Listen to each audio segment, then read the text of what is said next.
Hello and welcome to Lunchtime Politics, reaching you live from our global headquarters here in the nation's commercial nerve center, Lagos. I'm Jeffrey Uzongo. Here's what's coming up on the program right now. Court of Appeals sitting in Abuja affirms the leadership of Julius Abure as the national chairman of the Labour Party.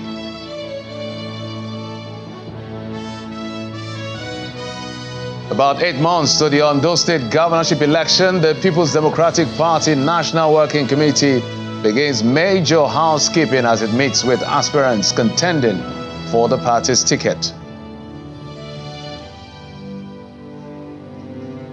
There will be no unconstitutional change of government in Nigeria, the Chief of Army Staff, Major General Tauri Lagbaja, assures citizens promises to stick to his role of defending the nation's territorial integrity.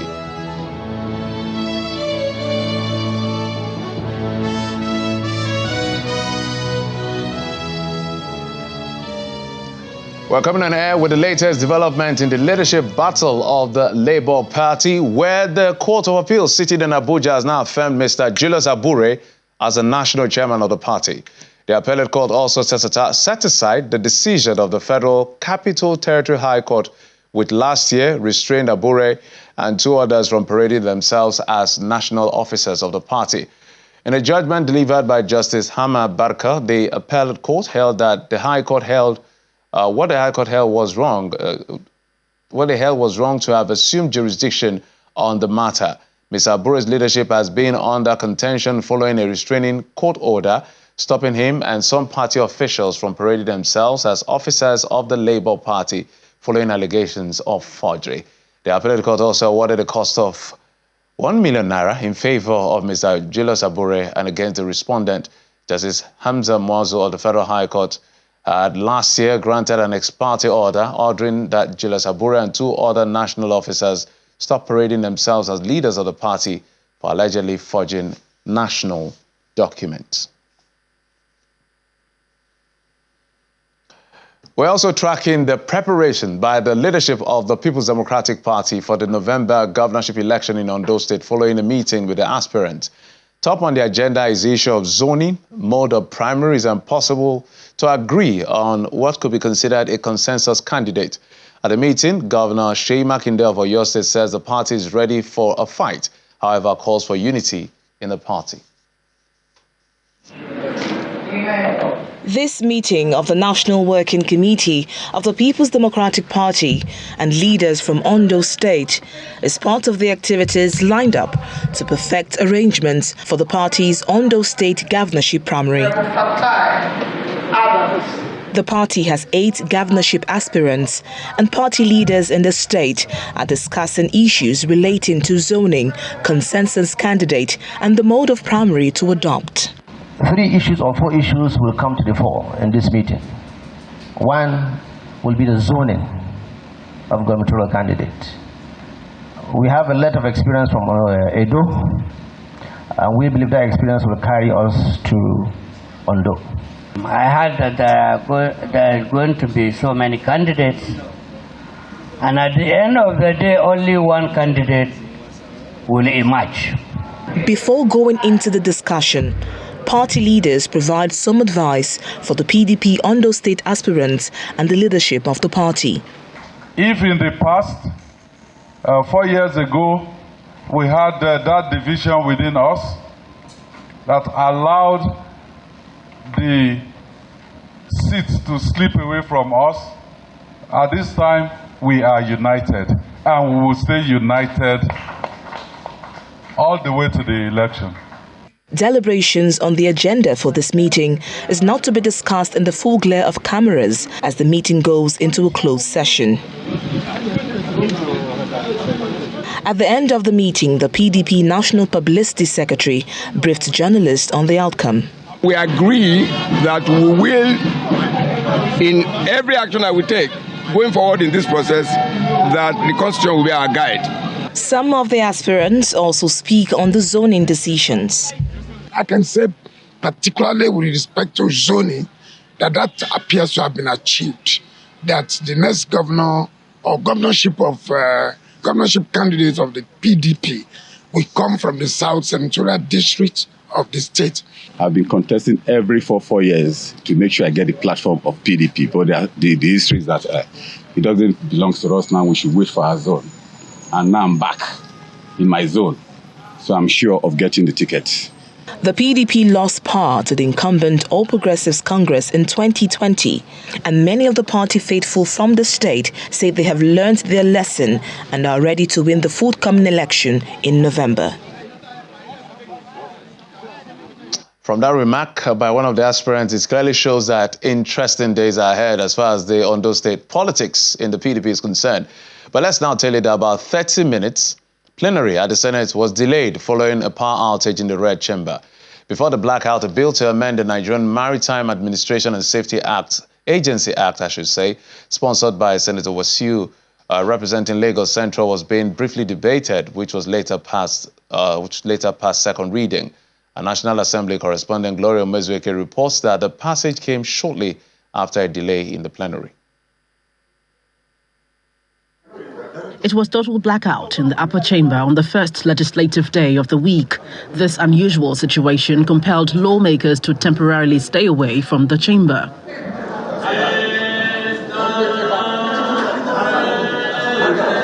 After nearly half an hour, the president of the Senate, Senator Abure, arrived at the chamber apologizing for the delay in commencement. They've assured us that before 1 o'clock, the lights will be okay.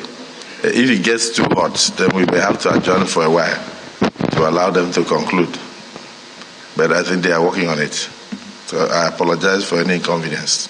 Turning attention to their legislative duties, a lawmaker moved a motion for the consideration of a bill for an act to repeal the Nigerian Maritime Administration and Safety Agency Act 2007.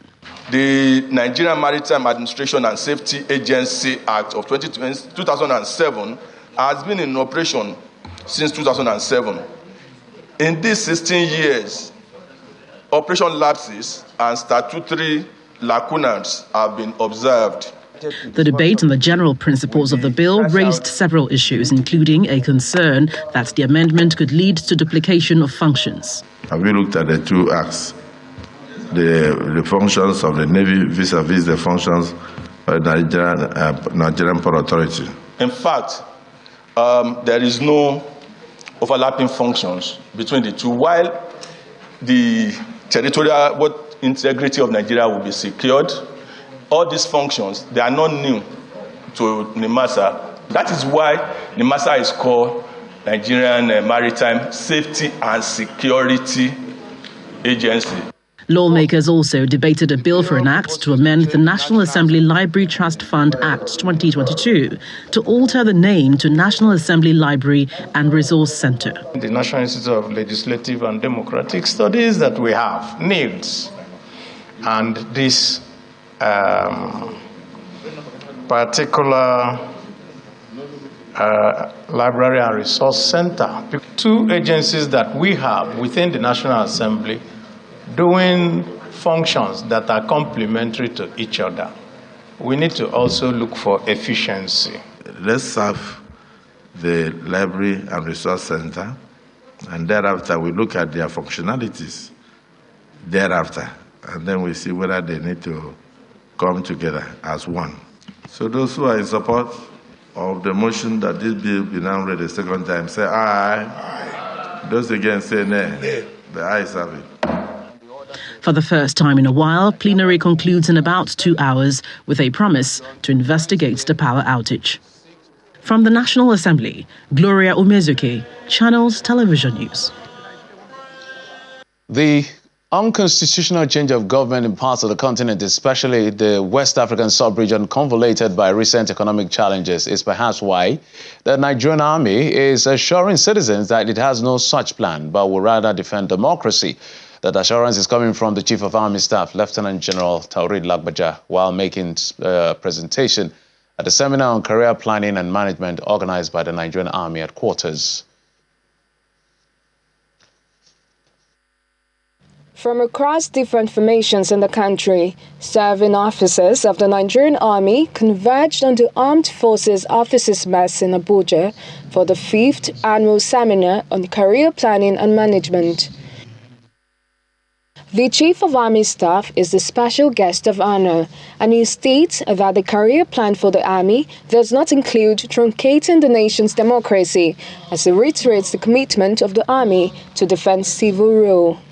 Permit me to seize this opportunity to reiterate that the armed forces of Nigeria, particularly the Nigerian Army, has come to terms with the country's choice of democracy as a preferred system of governance. We are therefore agents of democracy and have no desire to truncate it. The Nigerian Army will continue to defend our constitution and not suspend it for whatever reason. The idea of the seminar is to equip officers with the requisite knowledge and understanding for career planning and management within the Nigerian Army. This seminar, which is an annual event, marks a significant milestone in our commitment to nurturing the professional growth and development of our esteemed officers. The Army Headquarters Department of Military Secretary organizes the seminar in support of its vital role in managing the careers of Nigerian Army officers. In a paper presentation, a former Chief of Army Staff harps on the need for officers to be role models despite operating in an unfavorable environment. The officers are cream de la creme of the Army. They are the bedrock of the Chief of Army Staff, appointed to positions and tasks to accomplish missions. It is the officers that command, control, and administer the Army at all levels, from the platoon, company, unit, brigade, division, and above. And it's only from among the officers that the service commanders are appointed. The 4-day seminar with the theme, Efficient Human Resource Management in the 21st Century, Imperatives for Sustaining a Professional Nigerian Army in a Joint Environment, is aimed at ensuring that officers remain abreast of their role in a contemporary complex environment. Let's now get to the conversation for today. I'm being joined on the program as we continue to look at the state of the nation by we bring in our guest from Port Harcourt. Senator Andrew Chendu is a former senator representing Rivers East Senatorial District represented that senatorial district from 2017 to 2019. He was also a member of the House of Reps from 2003 to 2015. Senator, thank you so much for coming on the program. Thank you very much.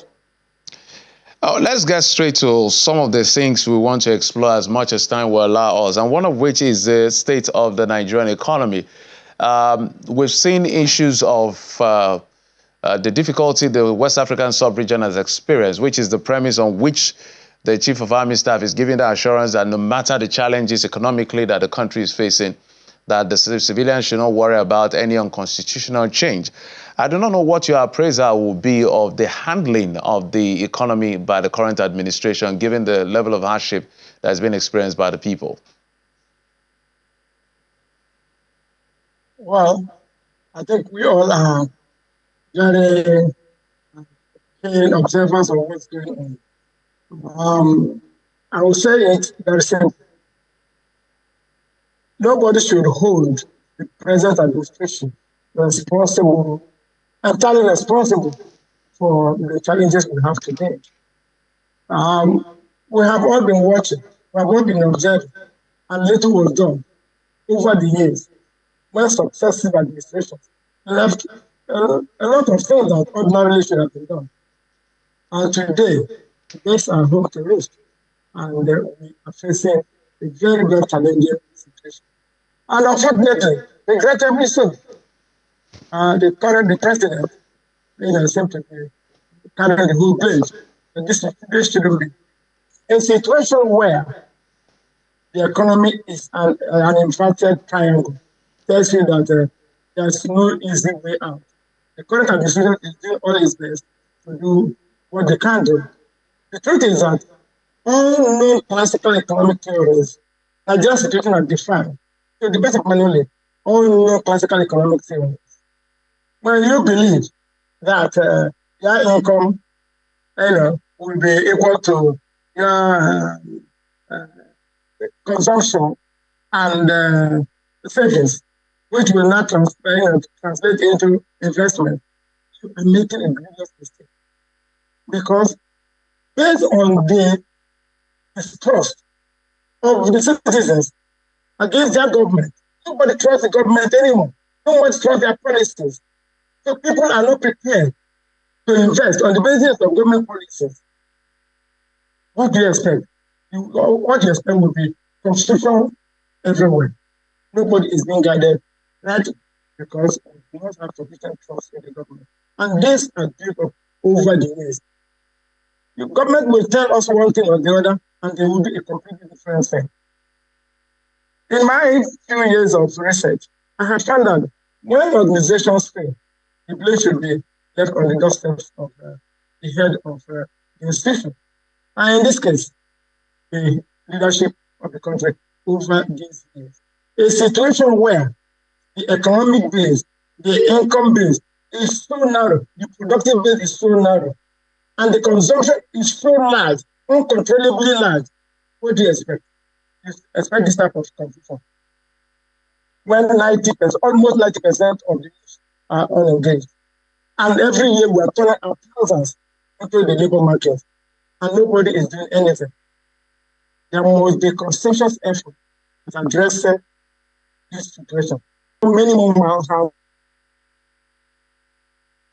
If I'm button, Senator, although a few glitches from your end, but we're able to pick a thing or two from what you mentioned. And interestingly, you mentioned something that economists call the Arodoma model of growth, which is not necessarily growth because they say it's quite simplistic. When you increase the disposable income power of the people, naturally savings increase, and then the GDP stock will naturally increase. So all of those gamut of economics. But let's break it down to how the people may understand this. But we're going to take this quick break. When we come back, I'm going to ask you questions around some of the solutions that people are proposing, which has to do with the restructuring of the country so that the subnationals could be more empowered creatively to be a big support base for the federal government rather than everybody looking in the direction of Abuja.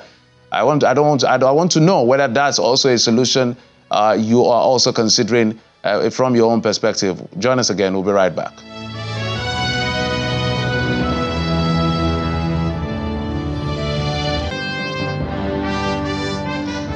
Welcome back. We still have Senator Andrew Chendu with us, joining us via Zoom from Port Harcourt, the River State capital.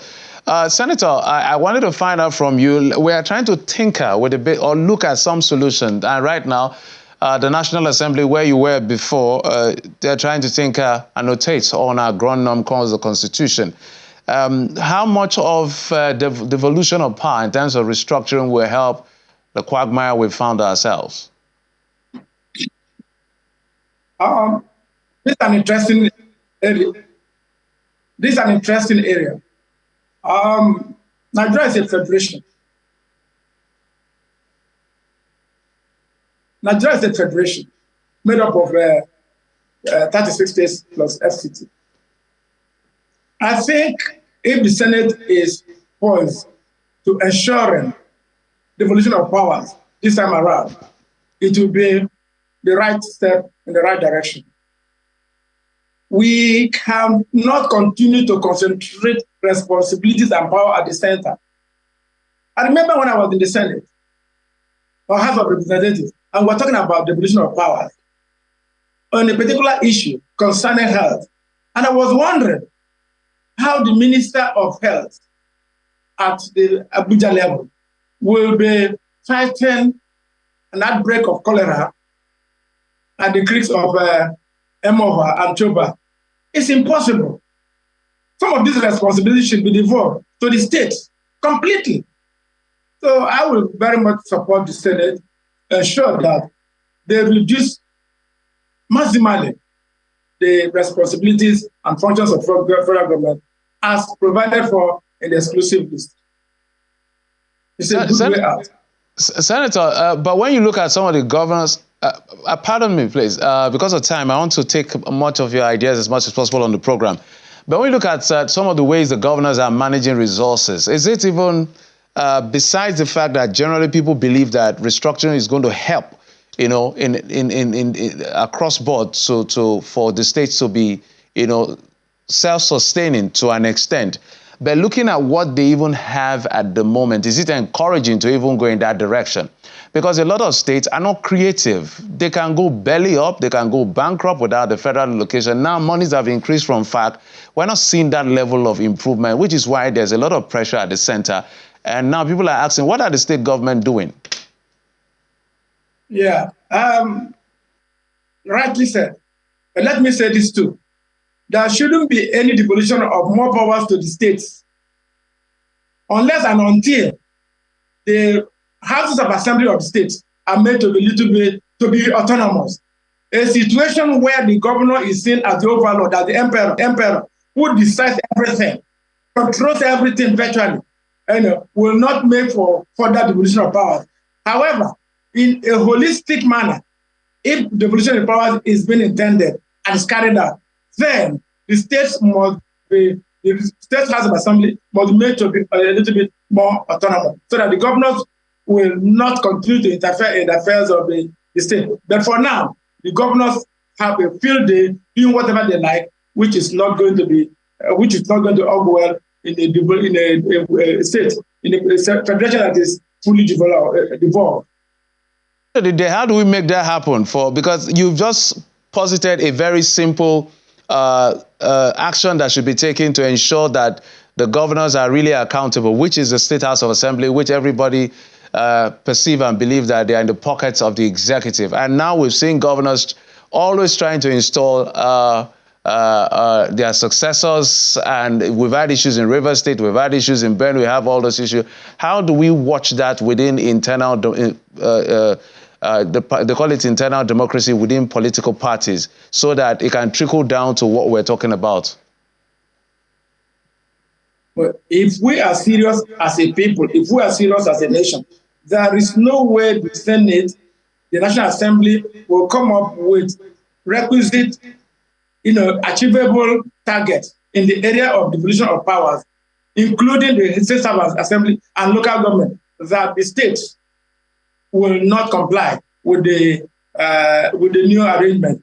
I believe that proper enlightenment, because the people and the citizens are in a position to say this is what they want.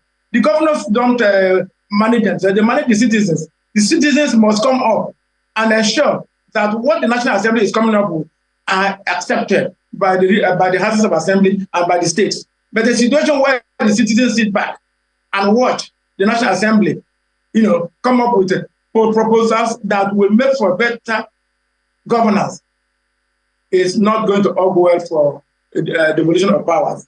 Because we are talking of the necessity for a state police. That is a good recommendation. But if the citizens do not come in and give the National Assembly every support, governors that will have such state power will use the power they have that has been given to them to now hunt their enemies, as we have seen in most states. So the point I'm making is that there must be deliberate action from the federal to the state and to the citizens to ensure that some of these things that will make for better governance are accepted to be incorporated in the Constitution. Uchendu, former member of the Senate as well as the House of Representatives, thank you so much for your thoughts on the program. Thank you for coming. Thank you very much. Absolutely. Let's move on now to other stories. Quality and transparent leadership in Africa is a benchmark proposed by former President Goodluck Jonathan and his Ghanaian counterpart, John Mahama. They believe inclusive democracy and governance will address socioeconomic and political crises affecting development on the continent. They made the call in Abeokuta, the Ogun State capital, during the 87th birthday ceremony of former President Olusegun Obasanjo, held at the Olusegun Obasanjo Presidential Library in the state capital, where former President Obasanjo also seeks homegrown democracy. And now to some development in Ekiti State, where the state chairman of the All Progressives Congress, Barrister Paul Omotosho, has died. It was gathered from family members that a politician and lawyer died in the early hours of today after a brief illness. Mr. Omotosho was said to have been active and participated in series of political meetings early in the week. Was said to have complained on Tuesday, which was yesterday. He was later rushed to the General Hospital, or the government hospital in the state capital, where he later died. And our thoughts, our prayers are with the Omotosho family. Well, that's it on the program. Thank you so much for your time and, of course, your usual company. I'm Jeffrey Uzama. You've been served on Lunchtime.